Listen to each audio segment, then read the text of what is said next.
What a great decision you made to join us in the trenches with Dave Lapham, brought to you by First Star Logistics, as always, emanating from the studios that they provide for us as well, because we have the great Solomon Wilcots. This guy is a big-time player for the Cincinnati Bengals. Solly would hit you, and he was physical, could run, could play the run and the pass equally well. Extremely intelligent, got everybody lined up properly on that back end for Dick LeBeau's SWAT team.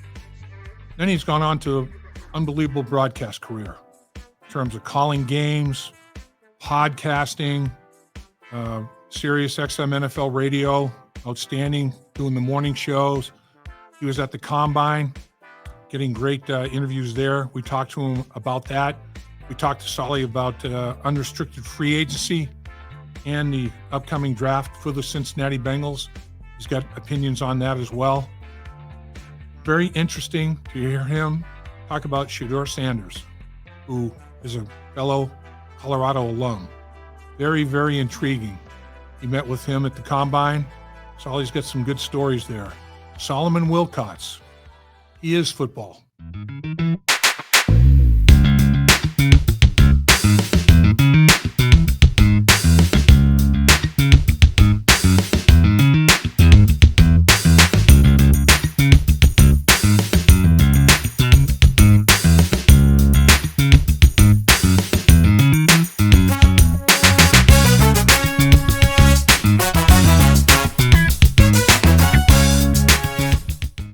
We know there's a lot of things going on in the sports world.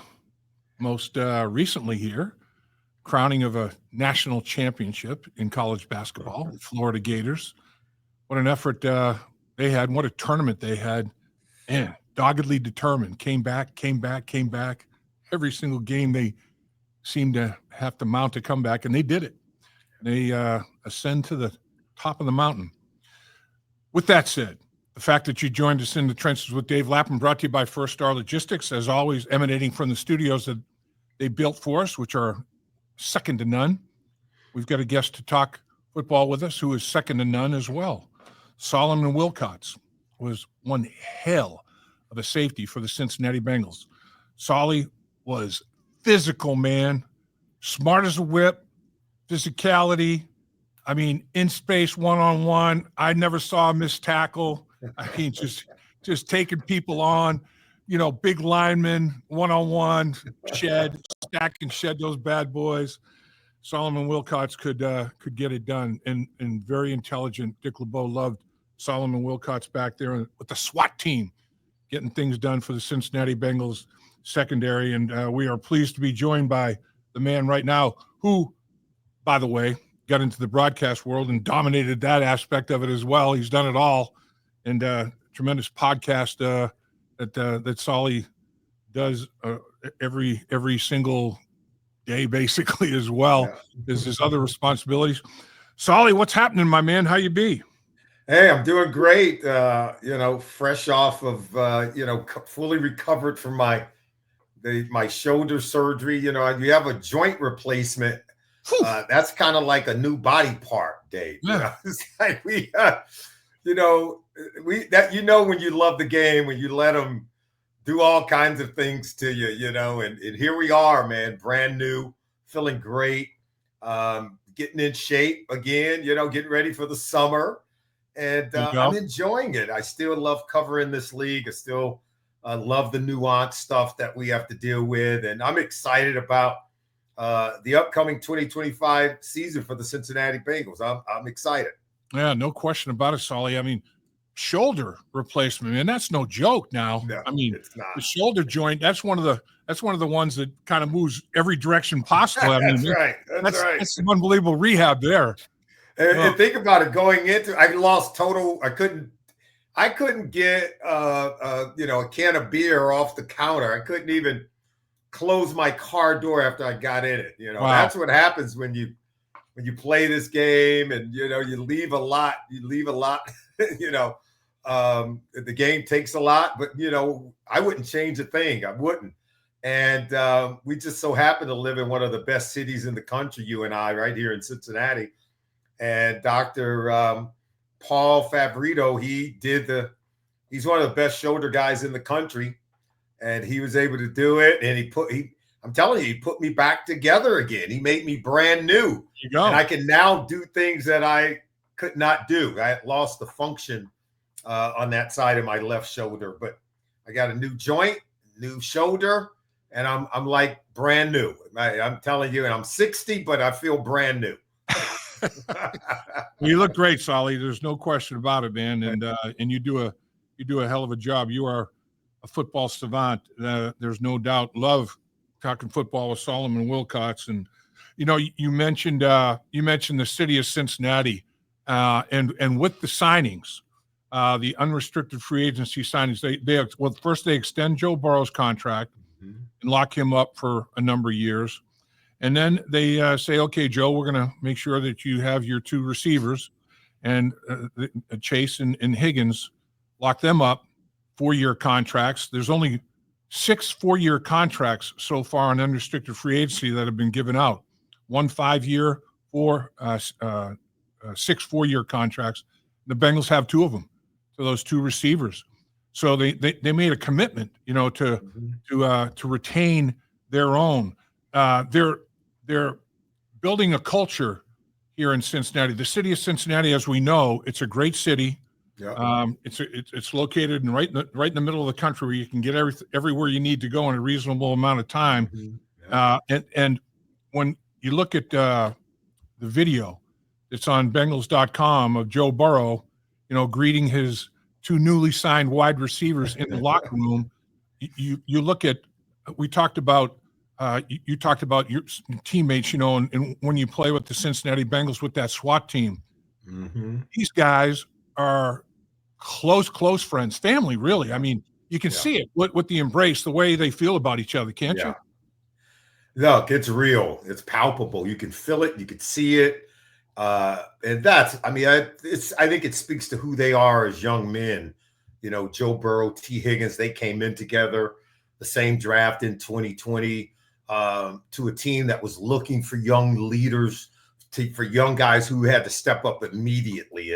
And boy, did they, right? And then the next year they get Ja'Marr Chase, Joe Burrow's former college teammate, who was just such a great fit, who didn't miss a beat since he sat foot in this town and on the field wearing a Bengals uniform. He has never disappointed. In fact, he's exceeded expectations. And remember, he came in, we had high expectations for Ja'Marr Chase. He's exceeded them, becoming a Triple Crown winner. The guy is a straight up baller. And the way that they all respond to one another, and the way that they defend one another, and the way they rally around one another. And I do think a great example is led by Joe Burrow. He epitomizes leadership.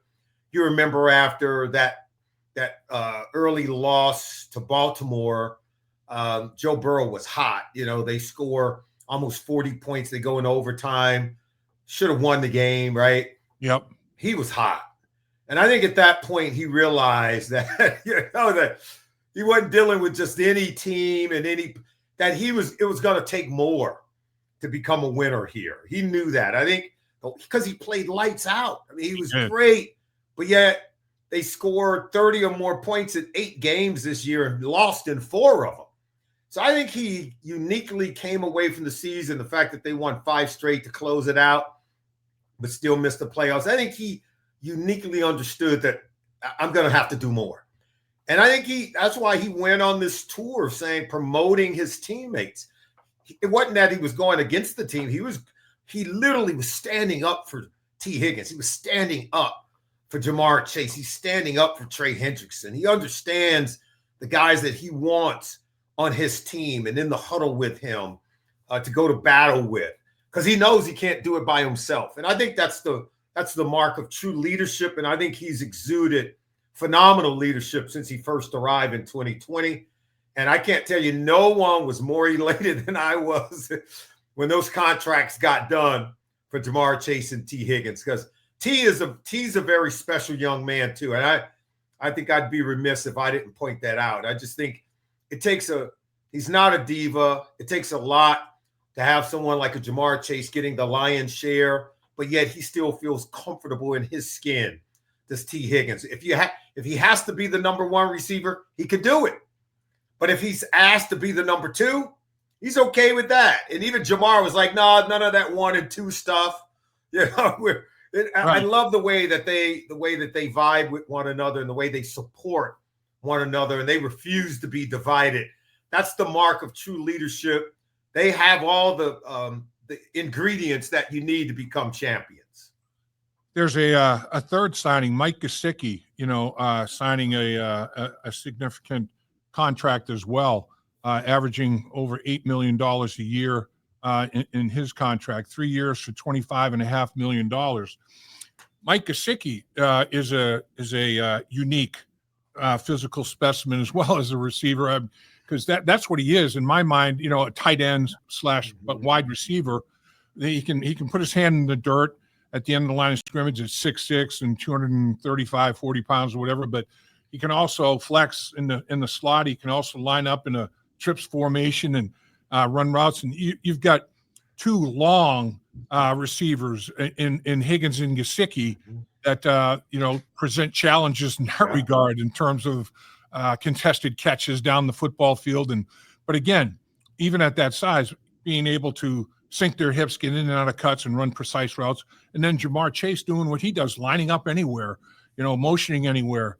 After he catches the football, the fun starts. He's like a running back. I mean, the strength that he has in his body, and particularly, that lower body strength, man, he breaks tackles and he'll run away from people. It's that trio is special for Joe Burrow to work with, isn't it, Solly? How do you defend all of them? Yeah, I think each one of them presents a unique challenge for NFL defenses, even in a one-on-one matchup. And in Jamar's case, I don't know that people truly realize his greatness and the reason why you saw the numbers just go to a whole nother level, because he moved into the slot position. And now this is exactly where Cooper Kupp was in the same offense, to be honest with you, with the Rams. Right. We know Zach Taylor came here from the Rams, had coached under Sean McVay. And the way that they used Jamar Chase was the same way that Cooper Kupp has been used in that Rams offense. But it takes high level of understanding of how to read coverages. You're not playing X, you're not playing Z, you're depending on where you're at in the formation, you could be at X, Y, or Z. I mean, you could be anywhere. That tells you what kind of player he is, what kind of student of the game that he is. And then you mentioned his ability to produce yards after the catch. I mean, this is a guy that can take a wide receiver screen or wide receiver hitch, that he catches behind the line of scrimmage and goes 75 yards, and they won't even touch him. Yeah. And he scares the daylights out of teams. So he has this unique skill set. Tee Higgins is an 80% touchdown, first down catch ratio kind of guy. And he's going to high point the ball. I think is good, if not better, than any other receiver in the league. I remember 2017, I go to watch Ohio State. They're playing Penn State. This was a team that had Saquon Barkley in the backfield, had Miles Sanders in the backfield, and had, Mike Gesicki as they call him a tight end, but I just remember looking at it. I was like, this guy's a receiver. Right. But I get playing him in the slot to the weak side of the formation. It's perfect for him because he'll eat you alive. So he can win his one-on-one matchups because the safety's not going to cover him effectively enough to take him out. Certainly a linebacker's got no shot. And he's very good in the red zone. He's good in space. I think he's good in clutch moments. And you can see he has great chemistry with Joe Burrow. So those 3 guys, we haven't even talked about Chase Brown coming out of the backfield, right? So that's already 3 guys that I think poses a handful for any defensive coordinator who's trying to stop this defense. It's nearly impossible because you're going to have to cover some of these guys with just one defender. And if you put one defender on T, he's going to eat you up. You put one defender, obviously on Jamar, you got no shot, but same with Mike Gesicki. So let's talk about other veteran signings that the Bengals did. They did a great job, as the legendary Paul Brown, his mantra basically was identify players, draft them if you've done the proper job identifying them, develop them, and retain them. And, we're talking about Joe Burrow getting an extension, Jamar Chase, Tee Higgins, all very high draft picks. first pick of the draft, fifth pick of the draft, first pick in the second round of a draft. Then you get Mike Gesicki re-signed you get him from another team, but he was a second-round pick coming out of Penn State originally. And then you get a couple of defensive players that you get re-signed. B.J. Hill, who gives you position versatility. That's something all these guys do too, is they, like we talked about with Jamar being able to play anywhere. T can play multiple spots. Gesicki can play multiple spots. B.J. Hill can play 3 technique, outside shoulder guard, head up in the guard, in the gap on 1 technique, on the nose 0 technique if you need him to. You re-sign him, you re-sign Osai and Sample on the edge. I mean, they identified, they drafted, developed, and they want to retain guys. They don't want to have a situation where put a lot of time from the coaches, dollars from the organization, and develop them for the benefit of others, right? Oh, absolutely. You draft them, you develop them.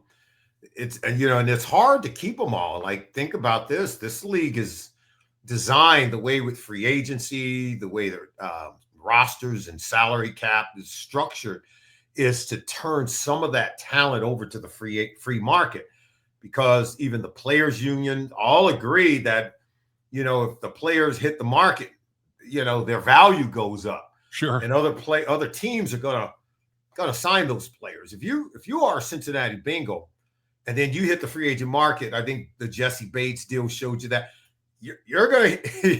there's gonna be a market for you. I mean, the market was salivating, waiting for Tee Higgins. And let's face it, he took less staying here. He would have been paid upwards of over $30 million a year. Right. The Patriots were salivating. There were multiple teams that were going to be vying for his service, which you and I both know drives up value. Sure. And that's the career that he's had. And so if you are a Cincinnati Bengal, you hit the market, you're probably going to get more money. Like B.J. Hill, had he hit the market, probably would have got more money. I was happy that we were able to retain him. There is no doubt. And then Joseph Osai, who I think as long as he's gotten to play, he's just getting better and better. So Cincinnati Bengals are very fortunate to be able to bring some of those players back. Now they've got to begin. Miles Murphy and some of those guys on the defensive side have got to begin to become more impactful within games. But B.J. Hill has definitely done that. He's been quietly one of the best players on defense since he arrived here, and he continues to play at a high level. And without him, I don't know that we still get the same production from Trey Hendrickson. Yeah, and obviously that's a big name right there. But you mentioned, Solly, I think that Cincinnati has become a destination. We mentioned the city; it's a great city for a lot of reasons. And then the destination. Okay, you got one of the best quarterbacks in the NFL, maybe in the history of the NFL, under contract. Now his 2 receivers, one of them probably takes a little less than market value to stay. Gesicki probably took less than market value to stay as well if he had hit the open market. And B.J. Hill, the same that you talk about. And I think a lot of that goes to the organization getting these players deciding they want to stay with each other. They want to do it again. I mean, they realize they got the makings of something special. They realize they've got a good culture here. They're developing that culture. It's becoming a destination for other players. Other players are interested in Cincinnati that may have not been interested in Cincinnati, just a few years prior. So they are a factor in free agency, aren't they? Oh, absolutely. And I call it the Joe Burrow effect. Sure. And I think sometimes it gets wrongly sort of processed in the mind of people that because a quarterback is making money at the top of the market, as anyone would want to, regardless of what industry you're in, regardless of the job that you do, you want to be paid for your contribution. And if you're producing at the top of the market, which Joe Burrow is, then you should be paid at the top of the market. But I think it's wrongly processed by a lot of people that because you're paying your quarterback at the top of the market, now you can't have other players at other positions. I say because you have Joe Burrow, you get Tee Higgins at a discounted price. Because you have Joe Burrow, you get Mike Gesicki at a discounted price. Because you have a Joe Burrow, you have players wanting to come here and sign as free agents. That's the value and the intrinsic value. And I think oftentimes in the conversation, people get it wrong. Hey, we're paying such and such too much. There's no such thing. Like this guy's worth every penny.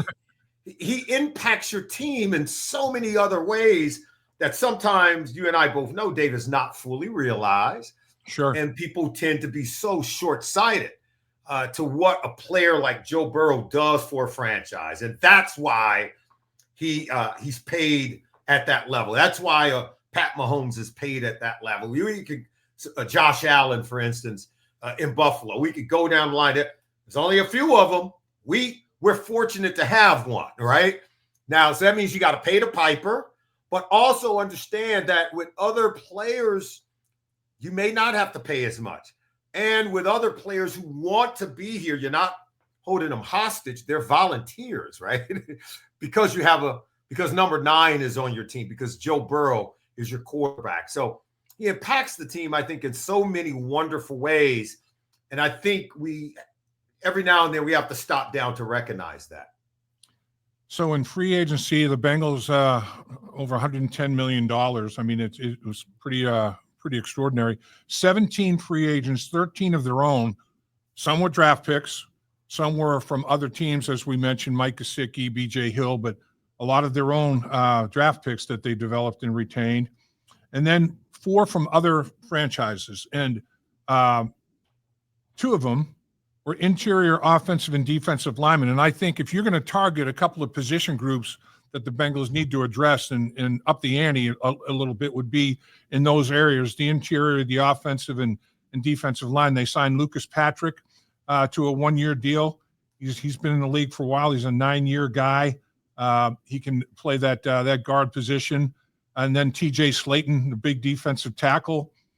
He signed a 2-year deal for $15 million. Big guy, can two-gap people, can stop the run inside. So, they did address an area of need, in my opinion, offensively and defensive line.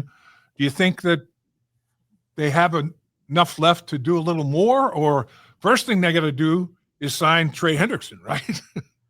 you got to get Trey Hendrickson signed. Right. And look, Danielle Hunter, for instance, just re-signed. They added another year to his contract. He had 1 year remaining, and then they added another year and evened it all out to be a 2-year deal for $50 million, right around $50 million. I think right at 49.5 or something. But it averages to be about $25 million a year, but it's all guaranteed.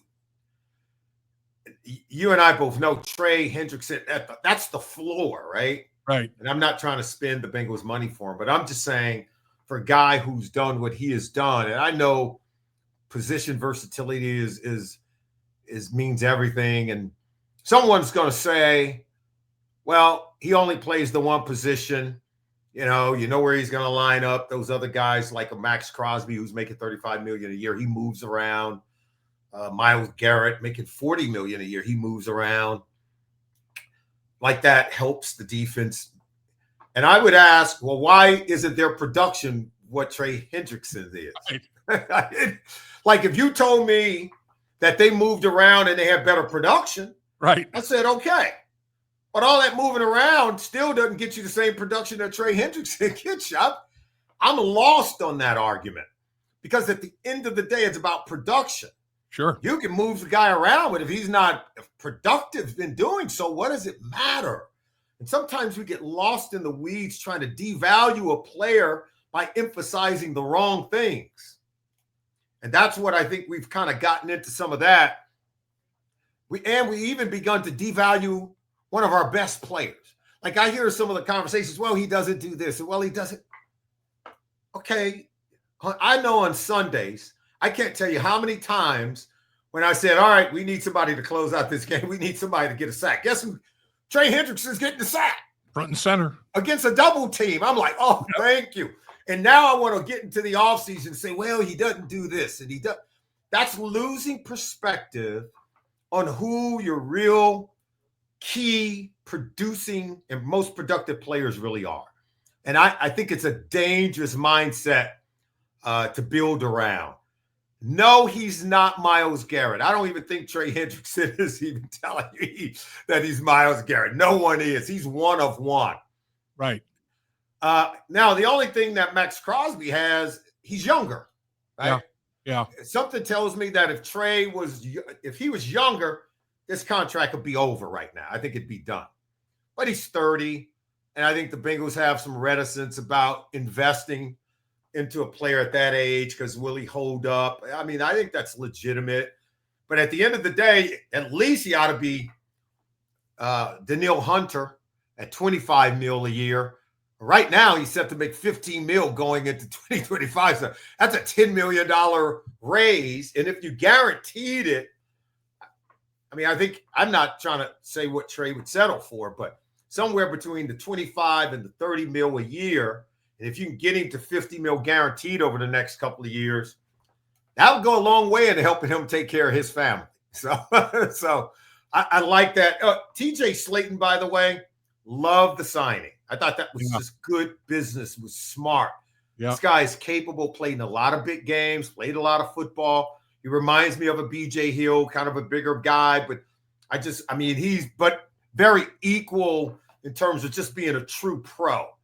I love it. And Lucas Patrick is going to give us the depth on the offensive line, that upgrade, but also some depth that we're looking for in the interior portion of the offensive line. Yeah, and to your point, Solly, Trey Hendrickson may be 30, but the guy is in unbelievable shape. I mean, man, he keeps his body in. I mean, he's one of those guys that's a physical machine. Good diet, doesn't abuse himself in any way, shape, or form. And in the last 2 years, he's had 35 sacks, most in the NFL. Last year, he had 17.5, most in the NFL. That's right. You know, what are we talking about here? What are we talking about? I mean, take care of your best players. You quoted Paul Brown earlier. Yeah. Take care of your best players. Take care of your – look, it's one thing to say he's our most productive player on the defense side of the ball. He's the most productive player in the league at his position for the last 2 years. I mean, I'm sorry. You got to me, you start setting precedent for who you are as an organization by how you treat your best players. Right. Because everyone else is paying attention. The other guys in the locker room, and it can impact team morale, which I can't emphasize enough, Dave, how important that is. And I want the Bengals to be better at understanding that. I want them to be better at understanding that. You talk to any military leader before his troops go into battle, you know what he would tell you the most important thing? The morale of the troops. He's going to tell you that. You talk to Coach K, who coached college basketball, right? Who learned how to play the game at West Point. Sure. He coached under those principles. That's how he won so many championships.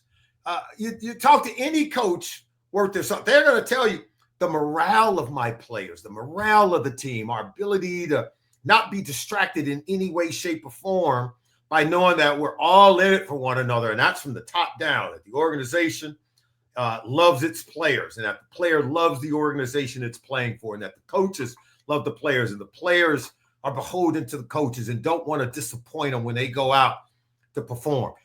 That's the kind of cohesiveness that's needed to get the most out of your employees, to get the most out of your players. That's the world we live in today. Yeah. If you're asking, do you use the carrot or the stick? In the world we live in today, the carrot is what works. The stick doesn't work anymore. This is all very true. People don't respond positively to the stick. Okay. This is all true. I mean, you know, it is common sense though. Like you talk about the intangible of the inner workings of the team. Yeah. If Trey Hendrickson can't get a deal done, what are the other defensive ends on the football team thinking? If they're not going to sign him, what chance do I have? Right. I mean, you know, if Anthony Munoz was having a hard time getting a contract done, we're all thinking, what? they'll never sign us if they're not going to sign. I mean, you just lost Bruce Kazerski. You just lost Joe Walter. They're like, oh, I got no shot. I mean, he's got it. And those are the last guys you want thinking that way. Exactly. You want, you know, that's the thing. It's like, that's how you reward the confidence and the energy, the zeitgeist of your organization. It's tangible. Right. It's not an intangible. To me, I think it's very tangible. I can go and watch one practice. I mean, I've been around the game long enough that I can, and I've called games around this league. I've been into all 32 teams. I've been inside of I've been inside their building. Right. All 32 franchises. I've been inside the building. I've been at practices. And I'm telling you, it doesn't take me long to know where the organization is, how the players feel about the organization, how they feel about working with this coaching staff. I don't even have to ask. I can tell by the energy in the building. I can tell by the way everybody goes about their work. I can tell if there's a heavy feeling about being at work or if there's this light, wonderful energy about being at work. Every single one of them. I can tell you what the morale is in the building. Now, that's how tangible it is. And I'm telling you right now, when you start the season and you go out to play week 1, and the players are just like, they don't even want to be there. The first game of the year? Yeah. I can tell you, Dave, if you're not excited about the first game of the year, bro, that's a long season. I can tell you right now, you got your work cut out. Because first game of the year, man, everybody's excited. Everybody's fired up. No but question. the last couple of years, man, we've had this haze kind of hanging over it where the energy wasn't there. Week 1 to start the 2023 season in Cleveland, the last moment signing of Joe Burrow, that team wasn't ready to play. And that's not the coach's fault. I'm just telling you, this is a collective organizational issue.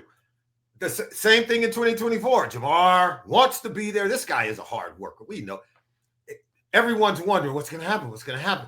Well, the mindset of the team was totally distracted. The morale of the team was impacted in a negative way. So these are things that needs to be rectified, and it gets done during the offseason. You can begin to build the morale of the team, the zeitgeist of your organization during the offseason, well before you ever hit the practice field this summer. So with that said, the culture that Zach Taylor, the organization, the coaching staff is building, it is a destination like we've talked about now that Joe Burrow is under contract for a long term in terms of today's contracts. You've got 2 wide receivers signing 4-year deals. It's a destination, and there is a good culture here. That speaks volumes when you're out there in that free agency market, doesn't it, Solly? Man, it speaks volumes. And, going back to the coach and Zach Taylor and the culture that he has built and how he has built it, I'm impressed because he's a young coach, but he gets it, right? He seems to have this wisdom. I think that's beyond his years in this. As you well know, I work with SiriusXM NFL Radio, and I do the daily morning show, The Opening Drive. And, I'm often on with a good friend of mine, Bill Polian, a Hall of Fame general manager. He's a 6-time Executive of the Year award winner in the NFL. He's built championship teams in Buffalo, built championship teams in Indianapolis. He's just a phenomenal talent evaluator and understand how the sausage gets made in our league, right? And I know Peyton Manning, and I've known him and talked with him, and I've talked to Tom Brady. You know what the biggest and most important things are for those guys? It's being surrounded by a coaching staff and players that help them get their job done. It's the most important thing because the quarterback's job is the most difficult in all of sports. Right. He's got the biggest burden of responsibility that sits on him, but he's reliant upon offensive linemen to block. He's reliant on wide receivers. He can do his job very well. If they don't block, it ain't happening. If that guy don't catch the ball, it ain't happening. If the defense don't get stops, it ain't happening. And so they understand that they've got to really work hard to do as much as they can to get the right team built around him. And Bill Polian has often told me, our job, when he was in Indianapolis, he would say, quote, our job is to give Peyton Manning everything that he needs to win. We asked Peyton, what do you need? He said, now we had an idea of how to build it and how we wanted to do it, but we made sure that we had his buy-in. I'm going to tell you right now, Zach Taylor has been so wonderful in making sure from day one when they drafted Joe Burrow, he's going to build it around Joe. He's going to do it the way Joe wants to do it. And what we've seen happen is Joe Burrow has quickly went from this rookie that had a potentially season or career-ending injury to his knee in his rookie campaign to going to a Super Bowl and contending every single year and playing like he's one of the best. And he's really just now about to enter his prime, right? For seeing it all and knowing it all. But Zach Taylor deserves a lot of that credit because he fed so much and put so much on Joe Burrow's plate. To Joe Burrow's credit and his dad, and his mom, he's a bright young man. This guy is exceptionally bright. I don't know if people understand how academically bright he is, how his football intelligence is off the chart. So Zach Taylor knew this about this young man. I can feed it all to him and he won't be overwhelmed. And that's what, if you notice, Joe, the moments when he gets a little testy in games, he starts to get a little annoyed because it ain't happening. And because something ain't right, somebody's not on the same page. And he is about finding answers right now. His sense of urgency, it mimics Tom Brady. It's very close to what you saw when Aaron Rodgers was really at his best and when Peyton Manning's been at his best. What John Elway was like when he was at his best. We have one of those guys playing for us. We should, and I'm telling you, I think Zach Taylor deserves a lot of credit for the way that he's built it around Joe and the way that Joe has embraced the opportunity and the challenge of leading in this manner. I would think every quarterback who's ever played would want a coach like Zach Taylor. They're like, you're going to give me the keys to the kingdom? You're going to let me drive this car? Yeah. Right. Yeah. And that's what Zach has done. He continues to do it. And he's trying to find more weapons to put around Joe. And so for the other players in the huddle, you got to please your head coach, but you better please that quarterback. Because if you don't, you're not going to be there. You're not going to be in that huddle on offense. And so I think that pairing has been great. I think the franchise has done a wonderful job finding Zach. And look, there's times in games where I think Zach's play calling is phenomenal. I thought the job he did in that Saturday night game against my good friend Vance Joseph, the defensive coordinator for the Denver Broncos. I don't know that people know how good the Broncos defense really is. Yeah. They check all the boxes in terms of being one of the best defenses in the NFL. And on that night, Joe Burrow was at his best. But I thought Zach Taylor as a play caller was at his best. Tee Higgins, when they got double coverage over there on Jamar Chase, Tee Higgins was at his best. Three touchdowns receiving. I mean, that is, I think, the antithesis. It's really, I think, at the apex is what I mean of how good this offense could be, even against the best defenses in the league when everything is clicking.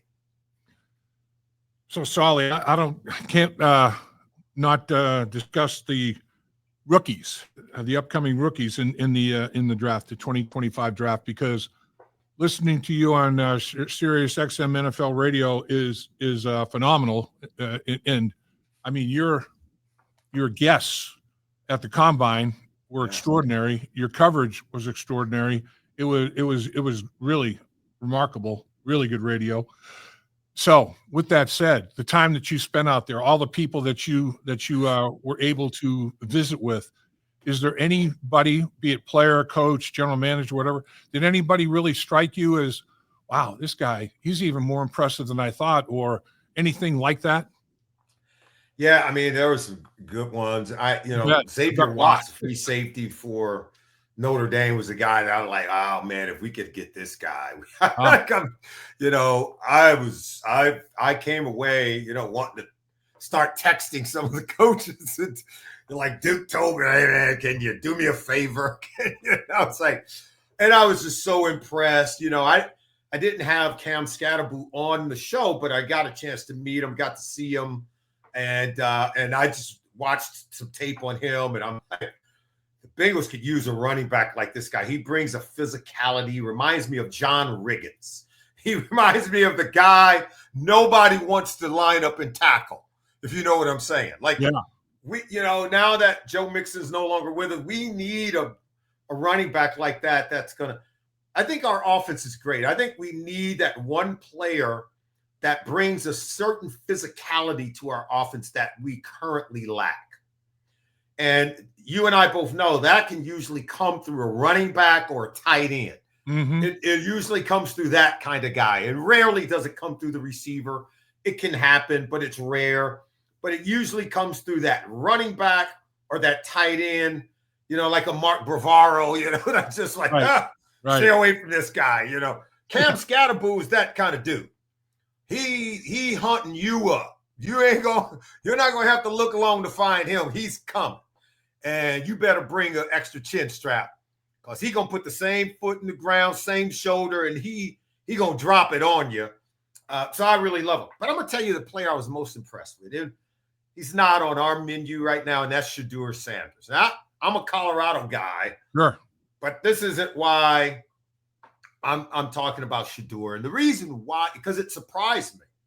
There were a couple of things that really surprised me about him.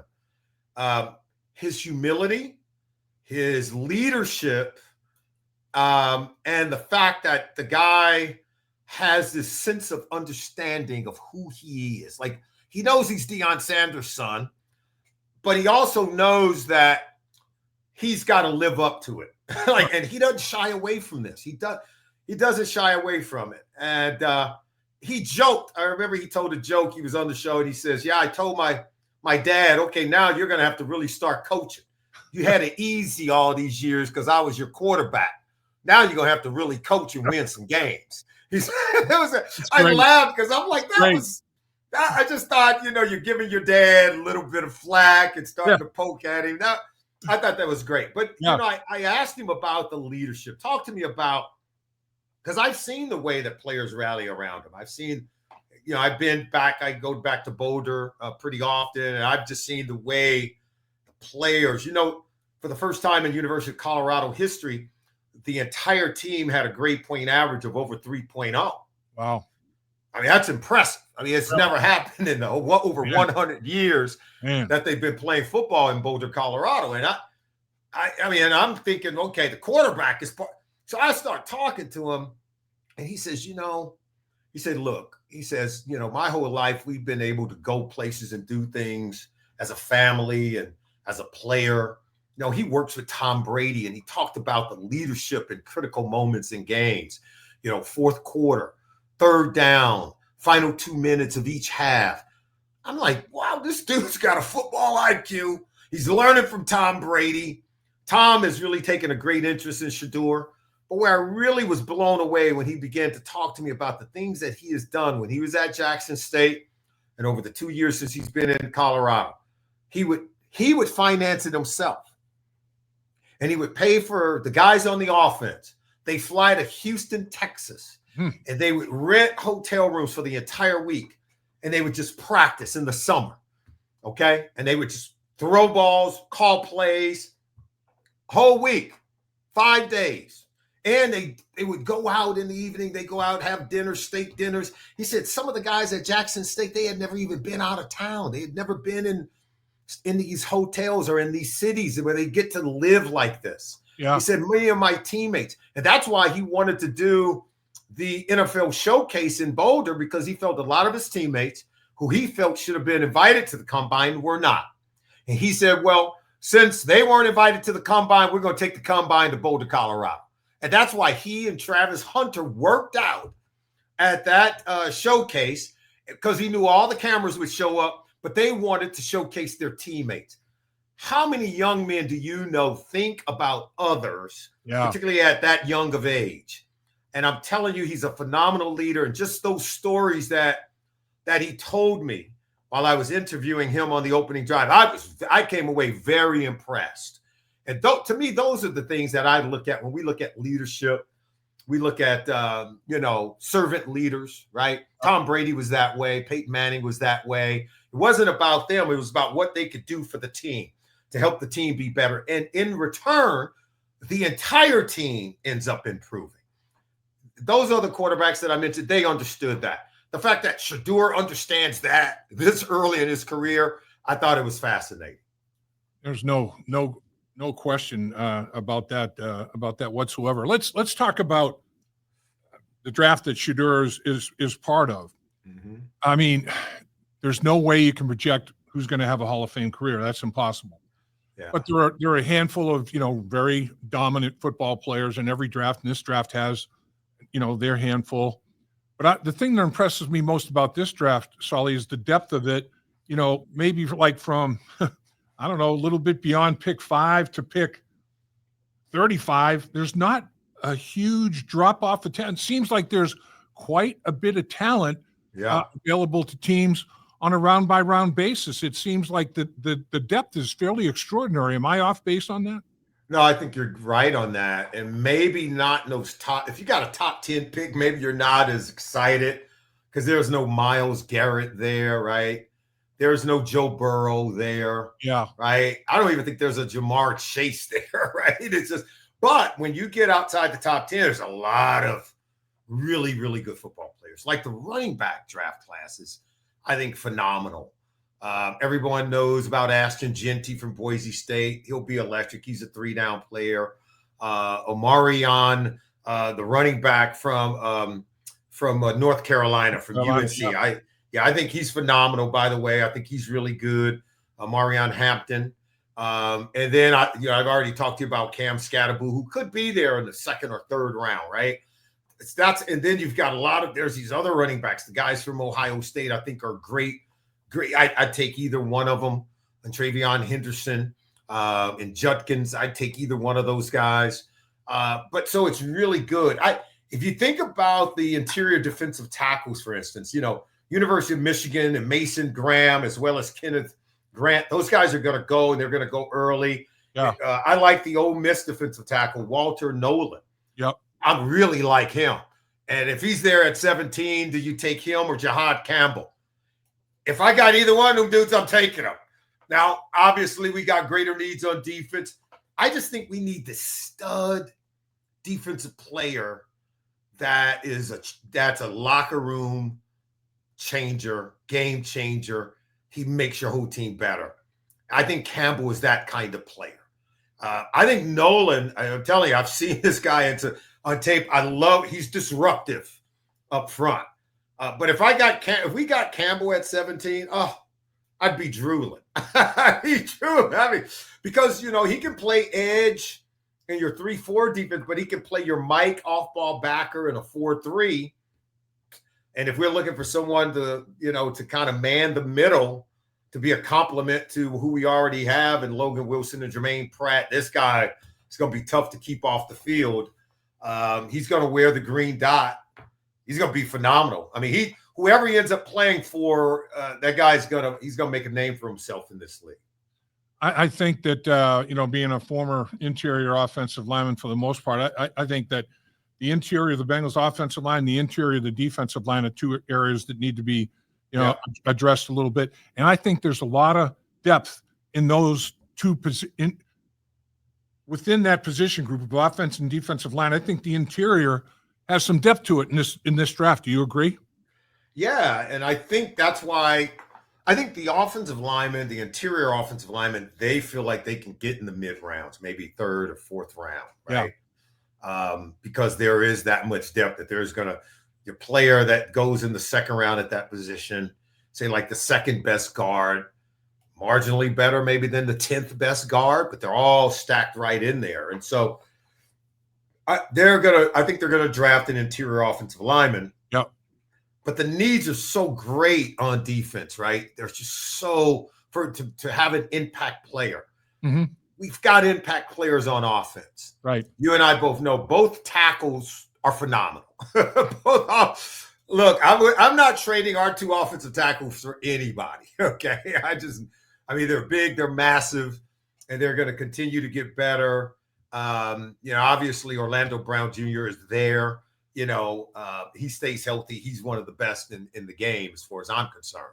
And I love who he is as a young man. He's just absolutely phenomenal and a great leader for this team. So I just think that we can make it work, and we have a good center. So I think they're leaning to look. Let's get this defense to where Al Golden where they can play with their hair on fire.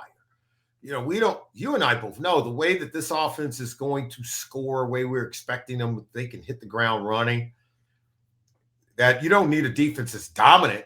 You just need a defense who can play right in the middle of the road. If you rank right in the middle, you're going to be really good, right? You're going to be really good. You don't need to be overwhelmingly dominant defensively, but playmakers on defense is really what's needed at every level. The defensive line, the linebacker position, and in the secondary. Where they're going to emerge, I think we do need to add a couple of more through the draft, Dave, at linebacker and on the defensive line. And if you got one in the secondary, that'd be great too. And finally, Solly, and I appreciate you carving all the time that you've given us. You've been extremely generous, as always, with that valuable time. They get 6 picks in the draft. They traded away their 7th pick for Herbert, the running back who signed with Indianapolis. So they've got 6 picks. In the past, they've had more than 7 picks, in a draft. I think with the depth of this year's draft, I think that, trading back, I wouldn't trade up and give away additional picks. I would trade back, though, and I'm not sure, what you can get and what pick. But trade back that second round pick, maybe pick up, an additional 3rd or a high 4th. Trade back that 3rd round pick up a 5th or a 6th. I just think with the depth in this draft, the more times you go to the plate and swing, the better chance you have putting your bat in the ball. Yeah, I've learned in my work with Bill Polian, 6-time Executive of the Year award winner. Yeah, learning. He talks about moving back, and what do you need to move back? What's the sort of optimal sort of conditions for being able to do that and still having a net having it work out. So, say you have your eye on player A. He said you better have 2 players that if you move back, there's got to be. You can't say I'm gonna move back and still get the 1 player, right? Because that can be gone, and then it made moving back futile. He said you got to have 2 players, maybe 3, maybe a 3rd, and depending on how far you move back, right? You say if I move back and I get one of these 2 or one of these 3 players, and pick up an additional pick. Now, the kind of picks that you want to pick up are within the top 100. So you want to get something in those top 3 rounds. So you're getting another day 2 pick. If you're moving down in the 2nd round, you're looking to pick up another pick on that same day. If you are moving back in the 4th round, day 3 pick, then you're looking to get maybe another pick on day 3. And preferably not in the 7th round. If you get another 6th round selection, fine, or another 5, that'd be great. But that's kind of the mindset. If you want to be able to move back and still get, so you cluster maybe 2 or 3 players and say, as long as I get one of these 3, and while moving back, then I've been able to hit my target, improve the team that I want, and collect another pick. And preferably, you want that other pick to be in the first 3 rounds in the top 100. It's been said that roughly 77% of your, quote, blue players, these are guys that are going to be starters, longtime starters in the league, 77% of those players who are starters for 3 or 4 more years in the league are taken within the first 3 rounds. Wow. So those are your top 100 selections. So if you can move back and get another top 100 selection, now you're cooking with gas. That's kind of the mindset there. Solly, extraordinary as always. You're the best, and I know you're busy, but you're such a your football knowledge is so expansive. I could talk to you for 3 hours, my man, but I know we can't. Same here, my friend. Thank you. I appreciate it, Dave. Thanks. But thank you so much, and have the best day you ever had, because you more than deserve that, sir. It's beautiful out, by the way, except when you get down by the river. Watch out for the low. Watch out for the water. It's climbing now. It's climbing. You have to take your snorkeling fins out there. That's right. That's right. Have a good one. All right, my friend. Thank you. Thanks, Solly. Dave Lapham here. While games are over for the season, there's no off-season for In the Trenches with Dave Lapham or First Star Logistics. First Star Logistics gave away great prizes during the season, which will continue with exclusive content in the First Star Media Group YouTube channel. So please, do me a favor. Subscribe to In the Trenches, hit the like button, and visit the First Star Media Group YouTube channel for exclusive content and special giveaways.